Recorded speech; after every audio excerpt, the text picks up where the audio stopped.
내 아내 만나지 말라고입니다. 자, 한 40대 남성이 자신의 아내와 바람을 피웠던 남성을 숨지게 한 사건이네요.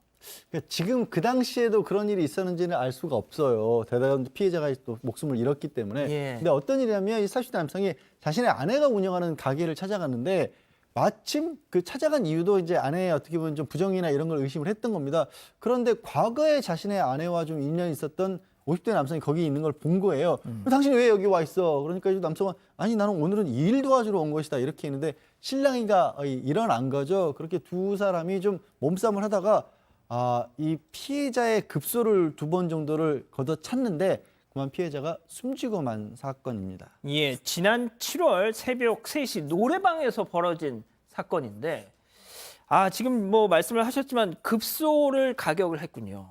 네, 새벽 3시에 거기 간 이유 자체가 이 아내가 바람을 핀다라는 의심을 해서 간 거잖아요. 거기서 바람을 폈던 남성을 만났으니까 신랑이가 안 붙을 수가 그렇죠. 없었겠죠. 근데 상대 남성이 나는 일을 도와주러 왔어. 근데 왜 반말을 하냐 이러면서 이 남편의 머리를 먼저 때리고 밀쳤다고 합니다. 그래서 여러 차례 때려서 상대방을 밀쳤고 이후에 이 문제가 되는 명치 아랫부분을 2차례 발로 차는데요.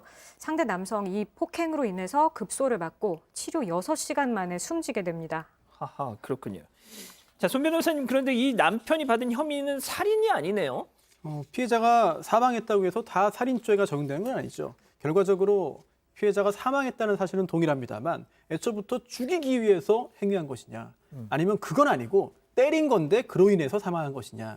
애초에 어떤 생각을 가지고 했는지, 즉 고의에 따라서 적용되는 법조도 달라지고 처벌 수위도 크게 달라집니다. 이 사건에서는 애초부터 살해하려고 해서 사망하게 만든 것이 아니라 그냥 때린 건데 결국은 그로 인해서 안타깝게 사망한 것이다 라고 보았어요. 폭행치사죄로 기소됐습니다. 자, 법원 판결 어떻게 나왔습니까? 네, 재판부는 이 폭행의 고의, 그러니까 살인을 하려고 한 건 아니지만 어쨌든 폭행을 하려는 의도만큼은 확실히 있었다. 하지만 결국 한 사람이 죽지 않았느냐, 한 사람의 생명을 잃게 했기에 중한 결과에 대한 책임을 벗어날 수 없다. 이렇게 얘기를 하면서 징역 2년을 선고했습니다. 재판부는 공소 사실과 같이 폭행의 고의만 인정을 하고 또 피고인이 잘못을 반성하는 점, 범죄 전력이 없는 점 등을 고려했다고 합니다. 자, 양 변호사님, 일단 사람 목숨을 잃었는데 지금 징역 2년이 나왔습니다. 그 자체만 놓고 보면은 약간 좀 너무 가벼운 판결 아니냐라고 또 말을 할 수 있겠지만 지금 우리 가족 여러분들은 이게 뭐가 됐든 외도를 의심했고 또 실제 과거에 그렇게 외도를 했던 남성을 새벽 3시 노래방 부인의 그 영업장에서 보고 나서 이런 일이 벌어졌다 보니까 우리 가족 여러분들께서는 그래도 그 남편 입장에선 되게 화는 났겠다라고 또 말씀을 하시네요. 물론 화는 났지만 화가 났을 것이라는 이유 때문에 형을 가볍게 한 건 절대 아닙니다. 예. 절대 아니고요. 당시 상황 특히 두 사람의 어떤 신체적인 조건 같은 걸 비교해 봤었을 때 가해자가 우월하게 피해자를 제압한 상황에서 일방적인 폭력을 행사할 수 있는 그런 상황은 아니었어요. 그냥 쉽게 그냥 어떻게 보면은 좀 요즘 뭐 그래서 그렇게 다투는 사람들이 없습니다만 그냥 몸싸움 정도가 일어난 거였는데 그래서 누군가 누구를 예를 들어서 체격이 뭐 몇십 킬로 이상 더 좋은 가해자가 상황이었다거나 아니면 뭐 무술을 연말했다거나 이런 사람도 아니었는데 그냥 정말 왜 사람 목숨이라는 게 일부러 해치려고 해도 잘 쉽게 빼앗을 수 없는 게 사람 목숨이지만 또 허망하게 잃는 것도 사람 목숨이잖아요. 예. 이 경우에는 2번째 경우에 해당했던 겁니다. 도저히 뭐 사람이 이 목숨을 잃을 것을 알면서도 그렇게 가할 만한 그런 상황이 아니었는데 사람이 목숨을 잃은 거죠. 그렇군요.